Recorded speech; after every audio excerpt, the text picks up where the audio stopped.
bienvenue dans la plus grande ferme de France qui accueille 3800 animaux, 1300 éleveurs, 1050 exposants, 22 pays et pour la première fois d'ailleurs l'Algérie. Alors un salon de l'agriculture qui se tient jusqu'au 5 mars. Je vais présenter mes invités, le troubadour, le poète de la gastronomie, Jean-Luc Petit-Renaud. Ça vous va hein? Oui, oui, c'est bien, c'est bien. Un petit peu de guitare derrière, ça m'irait bien. Ouais, bon, voilà, par exemple. Xavier Mathias, maraîcher bio qui publie Le Temps du potager. Alors un critique gastronomique, Emmanuel Robin, qu'on peut lire dans le Figaroscope, qu'on peut écouter sur BFM. Je tourne et puis à mes côtés des artistes, parce qu'il faut des artistes même au Salon de l'Agriculture. Lily Cross et Thierry Chazelle qu'on applaudit au Théâtre 13 à Montmartre. Bonjour. C'est la salle de Claude Lelouch. Et puis la grande gueule des agriculteurs, Pierre Pridulet, agriculteur à Molège. Alors votre histoire est incroyable hein, quand même. Vous avez publié Les fruits de ma colère. Je me souviens, vous aviez les yeux embués de larmes parce que vous n'en pouviez plus. Et vous avez détruit vos 15 hectares de poires et de pommes. Pourquoi faire? Quand on perd beaucoup d'argent, il y a un moment, il faut savoir s'arrêter. Et j'avais plus les moyens de perdre tout cet argent. Donc j'ai voulu dire, il y en a marre que les producteurs qui vous nourrissent meurent de faim. Il y en a marre qu'on ne soit pas payé au juste prix. Voilà pourquoi j'ai arraché mes vergers. Alors maintenant, vous êtes spécialisé dans le jus de pommes avec ce que vous appelez un circuit court. C'est directement de l'exploitant, comme vous dites, à l'acheteur. Tout à fait. J'ai voulu créer un circuit court sur la région parisienne qui s'appelle C'est Juste Paris, qui permet aux Parisiens d'acquérir au juste prix des productions de petits agriculteurs et de moyens agriculteurs. Et actuellement, C'est Juste Paris propose sur 21 points de vente dans Paris des productions d'agriculteurs où l'agriculteur est connu et le prix qui va aller à l'agriculteur est connu sur les étiquettes. On peut dire que vous êtes l'icône d'un monde agricole qui souffre et qui continue à souffrir. Vous êtes d'accord, hein, Jean-Luc? Non, mais bien entendu. Alors après, il faut aider. Bien entendu, après, il faut avoir un très bon regard pour un pays aussi qui se bat pour avoir de beaux artisans, de beaux éleveurs, des gens de la terre, des gens de la mer, qui se défendent aussi pour rapporter le meilleur d'un pays qui s'appelle la France. Alors on peut dire que la cible, c'est la vente à perte. Hein. Par exemple... Tout à fait. Pardon? Tout à fait. Et je pense que ce qui est quand même dommage, c'est que quand on consomme, est-ce qu'on est capable de se poser la question, celui qui me nourrit, est-ce qu'il vit de son métier? Or aujourd'hui, c'est toute la démarche de C'est Juste qui permet aux consommateurs d'avoir une vraie vision. Effectivement, quand j'achète, celui qui me nourrit vit dignement de son métier. Alors vous parlez de l'humiliation des paysans infantilisés par l'argent que l'État leur donne. Hein. Alors, c'est pas tout à fait ça. Les paysans aujourd'hui se battent pour une dignité. Aujourd'hui, il faut savoir que tous ceux qui font du lait, qui font de l'élevage, vivent à 60% à 350 € par mois. Ce qui est complètement inacceptable. On devrait vraiment tous ensemble dire non à cette situation et je pense qu'on a les moyens de le faire. Vous êtes une sorte de porte-voix finalement des agriculteurs mécontents? Non, le vrai problème c'est que l'agriculture qui souffre aujourd'hui est exténuée et n'a plus les capacités d'avoir l'accès à cette voie qui est simplement nous sommes les garants de votre santé et nous sommes les garants de la qualité des campagnes. Alors, je me souviens vous avoir vu l'an passé chez El Kabbach, Ardisson, Guillaume Durand. Vous avez déclenché un monceau de courriers, c'est incroyable, hein. Vous avez sensibilisé l'opinion publique et vous continuez à la sensibiliser. On doit aujourd'hui se rendre compte qu'on a les meilleurs agriculteurs d'Europe, on a un terroir exceptionnel et on le méprise au niveau des pouvoirs européens, au niveau des pouvoirs publics français, alors que les consommateurs nous aiment. Les consommateurs veulent qu'on soit là. Ouais, alors donc, il faut consommer juste. Alors, puisque nous sommes dans la plus grande ferme de France, au Salon d'agriculture, je vous propose, Jean-Luc, vous qui aimez vous aimez l'INA, vous aimez les documents d'archives, Anne Beaugrand vous a trouvé une petite histoire du salon. Regardez. 1964, c'est la naissance officielle du Salon international de l'agriculture, tel qu'on le connaît encore aujourd'hui. Il est inauguré par le général de Gaulle et son ministre de l'Agriculture, Edgar Pisani. C'est un véritable coup de jeune pour une manifestation ayant vu le jour à la fin du 19e siècle, où quelques paysans étaient alors invités à Paris pour présenter les produits de la ferme. Et c'est en 1925 que la Semaine de l'agriculture s'installe définitivement à la porte de Versailles. Les années 50 voient l'irruption du machinisme aux côtés des traditionnels concours agricoles. Le salon continue de se développer, de se diversifier au rythme d'un monde agricole en pleine transformation. 1980, c'est l'écologie qui s'invite pour la première fois au salon pour y vanter les bienfaits de l'énergie verte. À la porte de Versailles, doublement du nombre de visiteurs. Plus de 600 000 personnes se pressent chaque année autour des animaux et des stands gastronomiques. On peut dire, Pierre, que des milliers et des milliers d'agriculteurs ont disparu. Hein. Ah ben, depuis cette période-là, Ouais. il est certain que quand on voit la désespérance des campagnes et quand on voit la désertification des services publics, des populations, on a du souci à se faire parce que c'est un si beau pays. Merci pour votre coup de gueule. Maintenant, on va faire un peu, on va se détendre avec Xavier, Mathias. Vous êtes maraîcher bio. Le temps du potager, vous publiez de la culture bio à la permaculture. Alors, pardonnez mon inculture, c'est quoi la permaculture? On va faire simple parce qu'on n'a pas le temps d'être très compliqué, puis c'est pas le lieu. La permaculture, c'est du bon sens, en fait. Voilà, donc c'est le reproche qu'on lui fait souvent, d'être que du bon sens. D'un autre côté, le bon sens, c'est ce qu'on partage le moins en ce moment.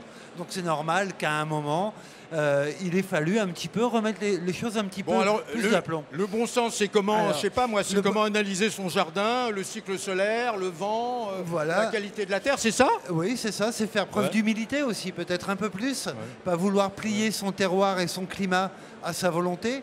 C'est-à-dire qu'on peut tout à fait s'étonner, par exemple, de voir que les espèces sont les mêmes dans les potagers du sud de la France que dans le nord. Alors j'en profite pour vous dire que vous enseignez au potager du roi à Versailles, vous avez bien de la chance. Vous avez un grand potager en Touraine, et puis donc vous venez de publier ce livre. Alors il y a des tas de choses dans ce livre incroyable. Vous donnez des espèces de plantes favorites des 4 saisons. Alors par exemple, moi il y a des choses que je ne comprends pas.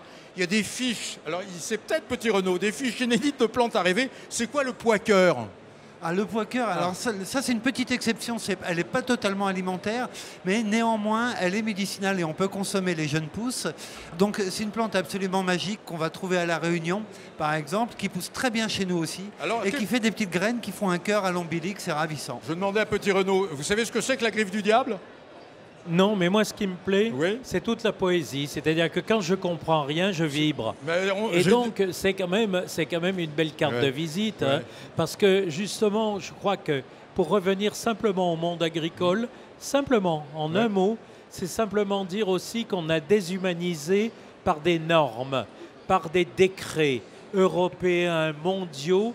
On a essayé de décerveler la tête des jolis paysans qui faisaient un pays. De jolis paysans qui écoutaient le clocher sonner. De gens qui travaillaient en fonction de lever... Vous me faites un discours politique. Mais oui, mais tiens, je vais me lever pour vous le faire. Je suis en campagne. Vous êtes d'accord avec ce qu'il dit, hein? Nom de Dieu, vive la belle vie.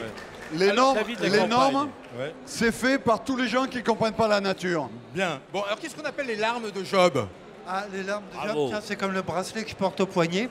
C'est une céréale originaire d'Asie du Sud-Est et qui a été introduite en Europe pour faire des chapelets. Par exemple, la graine est traversée par la tige, ça en fait une perle naturelle. On peut dire que vous êtes un défenseur de la biodiversité potagère, hein? Oui, réelle, c'est-à-dire celle des espèces. Oui, effectivement. Et puis, il y a un côté professeur Nimbus. Mais il a une tête incroyable, hein? Non, mais il a une tête de professeur Nimbus. C'est un homme qui enchante les enfants. Parce que lorsqu'il se penche sur leur lit, il raconte une histoire. Je vais te raconter l'histoire de mon petit bracelet. C'était la perle de Perlimpinpin. Ça raconte des histoires. Vous savez, Paul, aujourd'hui, on a besoin qu'on nous raconte des histoires. Bon, alors on va continuer. Il y a un ras-le-bol qu'on nous attriste. Vous êtes d'accord, les artistes? Bon. Absolument. Alors, chaque année, ici nous sommes au Salon de l'Agriculture, je l'ai dit, qui va durer jusqu'au 5 mars. Vous organisez Graines Pagaille, toujours? Non, là, cette année, on travaille avec Ferme d'Avenir. J'en profite pour dire que Graines Pagaille, c'était une manifestation où tous les amateurs de jardin se retrouvent. Hein. Voilà. Et donc là, on se délocalise, entre guillemets, et on sera présent à la fête des plantes du Château de la Bourdesière, Conservatoire national de la tomate. Alors, on peut dire que le potager rime avec évasion. Hein. On peut même avoir son potager sur une terrasse. Alors, moi, je parle plus volontiers de jardin de cueillette que de potager. Pour moi, le potager, ça évoque un minimum de surface et du sol. Mais on peut faire des très jolis et très plaisants jardins de cueillette sur de simples terrasses. Alors bon, vos astuces pour une culture facile et sans souci, c'est d'en suivre. Vous allez faire un tour au salon, vous allez trouver quelques idées, j'imagine. Ah oui, ça j'en suis sûr. Alors écoutez, on a quelques images. Nous sommes en 1963. Une culture de la laitue qui préfigurait l'avenir. Ça devait tous vous intéresser. Regardons. Ces 3000 mètres carrés de serre réservent à leurs visiteurs une surprise. Oui, des laitues belles et fraîches, des laitues de 3 mois, épanouies comme des adultes.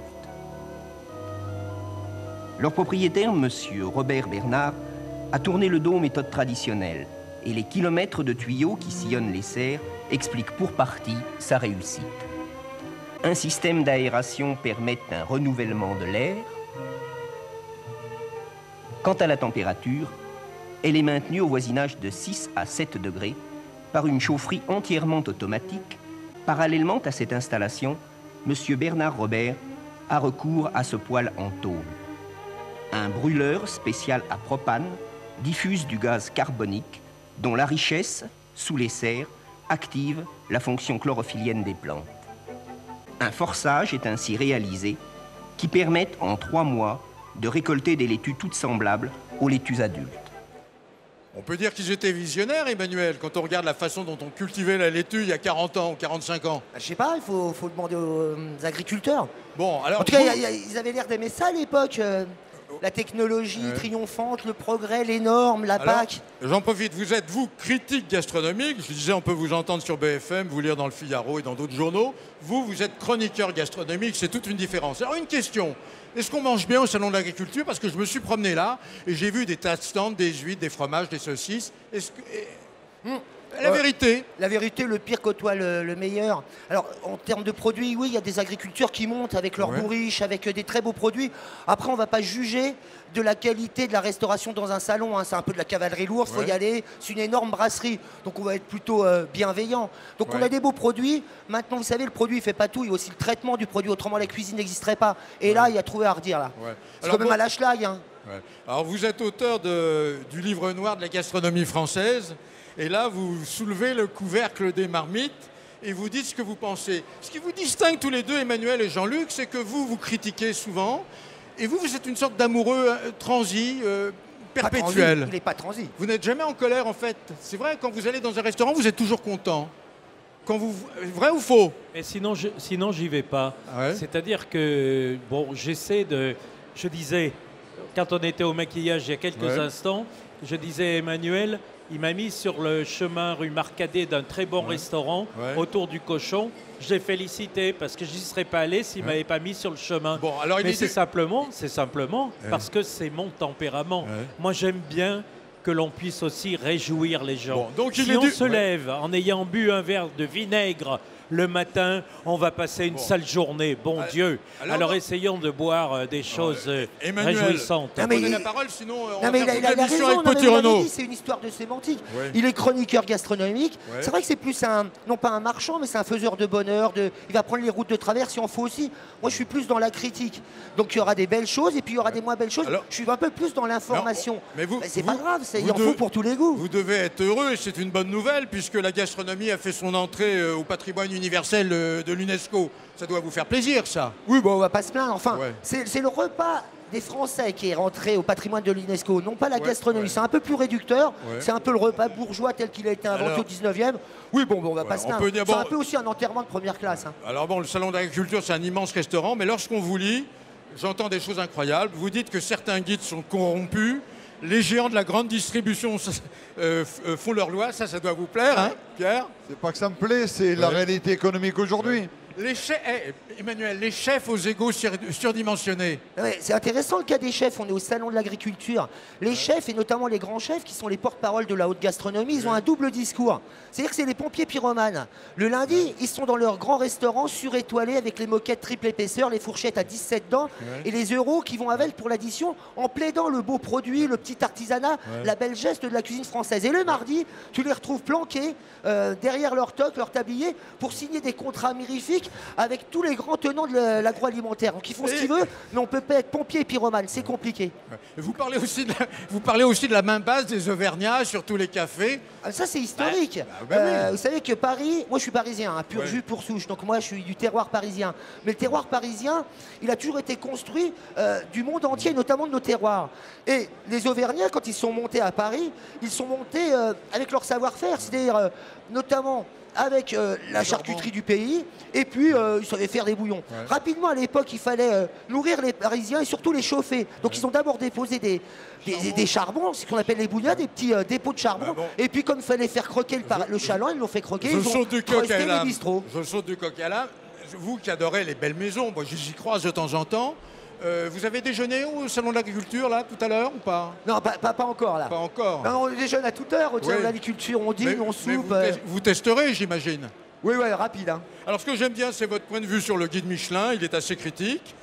Vous dites que dans un restaurant, alors ici, l'ambiance, elle est là. L'ambiance est plus importante que l'assiette. J'ai pas dit ça. J'ai dit que dans un restaurant, on est tous d'accord que l'assiette doit être au niveau. Mais si on ne parle que de l'assiette et si on va au restaurant pour regarder que son assiette, autant rester chez soi, surtout si on mange bien. Un restaurant, c'est autre chose, c'est un petit théâtre. C'est une scène de théâtre, un restaurant. C'est un public, c'est un service, c'est un accueil, c'est un quartier, c'est parfois une région, un environnement. Autrement, tu restes chez toi. Vous êtes fils de restaurateur. Je suis fils de restaurateur. D'ailleurs, gamin, vous aviez déjà les petits carnets de notes quand vous alliez au restaurant avec vos parents. Ouais, c'est vrai. Vous savez, les restaurateurs, il y en a deux. Soit ils s'enferment un peu dans leur cuisine, soit dès qu'ils sont en vacances, pour essayer un petit peu de comprendre comment évolue les gastronomies, ils partent aller chez les copains, chez les concurrents pour voir comment ça se passe. Bon, moi, je notais tout sur un carnet. Alors, je ne sais pas si je vais vous faire plaisir. Il paraît que c'est une avancée technologique, le hamburger aux légumes, une innovation bretonne. Vive les Bretons. Si vous voulez, on regarde quelques images.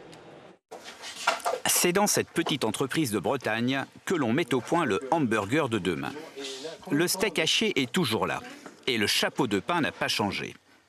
Mais le fromage est remplacé par ces tranches de carottes ou de brocoli. Et l'on peut faire la même chose avec le croque-monsieur ou un cordon bleu. La texture et le fondant sont les mêmes. Objectif, faire apprécier les légumes aux amateurs de fast-food. À l'origine, l'entreprise est spécialisée dans les fromages fondus pour l'industrie alimentaire. Elle a mis ce savoir-faire au service de la fabrication de ces tranches de purée de carottes. Le produit a des qualités nutritionnelles, mais il doit être aussi pratique et facile à utiliser. Pour l'entreprise bretonne, cette innovation devrait lui permettre de trouver de nouveaux marchés, car le végétal a de plus en plus le vent en poupe. Alors Jean-Luc Petit-Renaud, vous êtes un pensionnaire du Salon de l'Agriculture, un sociétaire même. Là, on vient de regarder les hamburgers et légumes. Votre point de vue? Elle a une sale tronche, la carotte. Oui. Parce que, oui, vous êtes critique, là. Elle n'avait pas que la carotte. Je ne l'ai pas trouvé très carotte. Oui. Bon, après, vous savez, on mange comme on a envie de... On dit qu'on fait son lit comme on se couche, ou c'est à peu près l'histoire, ou l'inverse, je ne sais plus. Bon, simplement... On ne va pas s'éterniser sur le hamburger. Non, mais c'est simplement... Chacun met dans son assiette ce qu'il souhaite. Ouais. Moi, j'ai envie, nous sommes quelques-uns autour de cette table, à vouloir se rendre beau quand on mange. Bon. Quelqu'un qui a bien mangé une saucisse aligot, peut-être dans ce salon, ou une belle viande, ou je ne sais pas quoi, il va sillonner les rues autrement. C'est tout. Mais après, il y en a qui se débarrassent de leur table, Je vous arrête un instant. Ah ben non, mais je ne voulais pas que vous m'arrêtiez. Si, parce qu'il y avait encore des tas de choses à dire. On peut vous voir donc sur France 5. Oui, toujours. Jusqu'à Pas de Gourmande. C'est nouveau. Vous avez quitté Europe 1 pour Sud Radio, donc on peut écouter vos chroniques régulières. D'ailleurs, même des chroniques qui ont lieu d'ici, me semble-t-il. Hein. Oui, tout à fait. Le dimanche, 10h, 11h, avec une belle nouvelle radio qui renaît de ses cendres. J'aimerais vous définir. Petit Renaud, c'est la gourmandise, c'est la bonne chair, c'est les bons vins, avec modération, la douceur de vivre, la mélancolie. On peut dire ça de vous? Oui, j'aime beaucoup. Quels sont vos défauts? Mais j'aime beaucoup l'idée de la mélancolie parce qu'il n'y a pas de gourmandise sans un pied dans la nostalgie.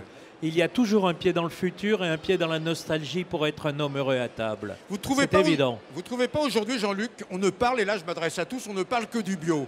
Est-ce qu'il y a du bon et du mauvais bio? Je ne sais pas. Ouais. Alors, il y a potager de répondre. Il y a plusieurs vitesses, bien sûr. Bio, c'est un cahier des charges qui est né dans les années 60. C'est une vieille dame maintenant, qui aurait besoin d'un petit coup de jeune, qu'on a besoin qu'on la respecte, comme toutes les vieilles dames. Ce serait bien aussi que notre génération et ceux qui nous suivent inventent comme nos prédécesseurs ont inventé aussi. On peut toujours critiquer tant qu'on n'invente pas. Merci. Alors, et si je peux ajouter que si le bio nourrit son producteur, c'est très bien. S'il devient industriel comme le reste, j'ai beaucoup de doutes sur le résultat obtenu à la sortie. Vous êtes vraiment une grande gueule. C'est ça que j'aime bien chez vous, mon cher Pierre. C'est la lutte finale. Dites donc. Oui. Pardon?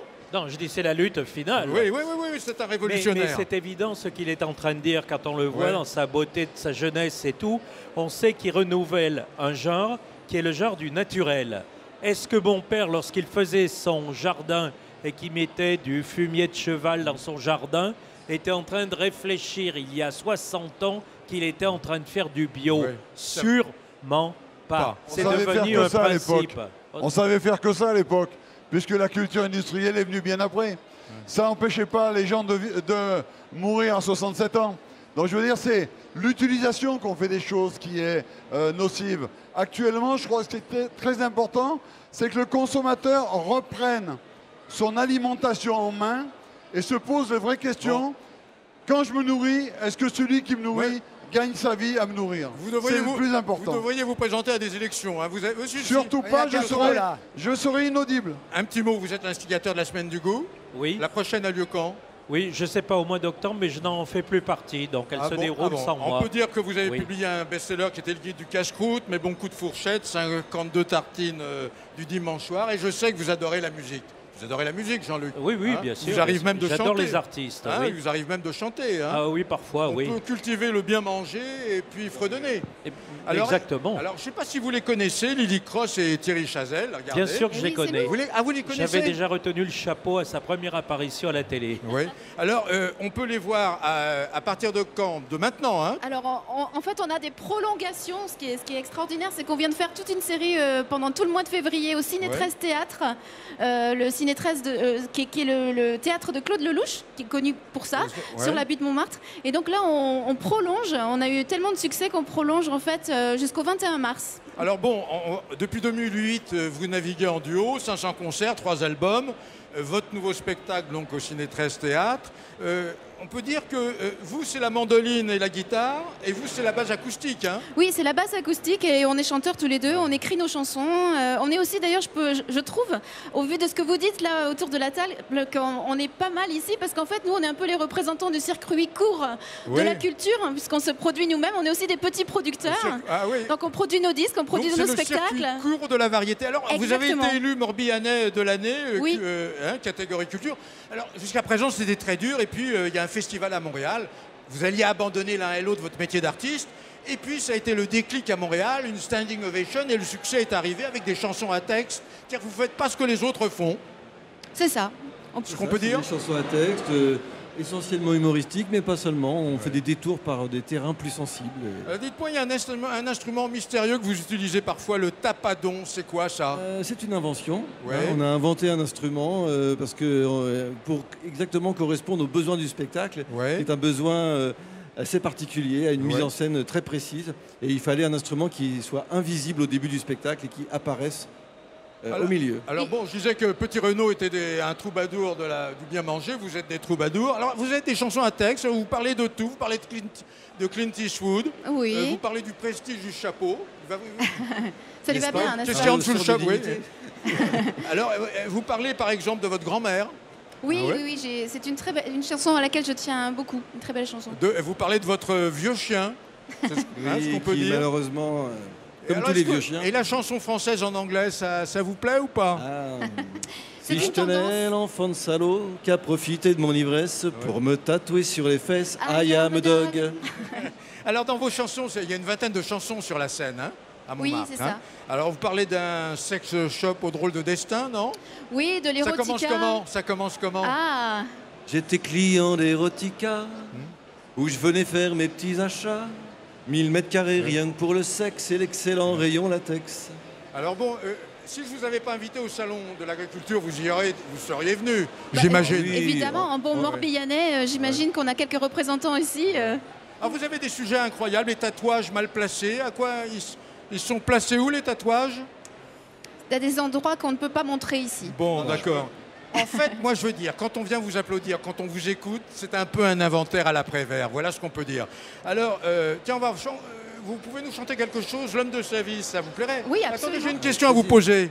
C'est lui l'homme de votre vie? Bien sûr, c'est Vous l'homme de êtes ma vie. mariés tous les deux? Bah oui. On peut travailler et chanter ensemble? Oui, la alors, preuve. alors la preuve, on vous écoute. Paul, marions-nous. Toutes mes copines l'ont rencontré, elles me l'ont même présenté. Il est beau gosse, il est génial, leur mari, leur homme idéal. Il leur a fait des tas d'enfants, depuis on s'appelle plus autant. Tant mieux, leur sujet préféré, c'est comment trouver à me caser. Comment faire quand on n'a pas envie de rencontrer l'homme de sa vie? Que faut-il faire pour échapper à l'âme sœur, éviter sa moitié de malheur? C'est décidé, je ne sors plus. Il est peut-être au coin de la rue, à la pharmacie, au ciné, au rayon frais du Super U. Et s'il était là sous mon nez, peut-être un voisin de palier, peut-être un des gars du boulot, je peux quand même pas démissionner. Comment faire quand on n'a pas envie de rencontrer l'homme de sa vie? Que faut-il faire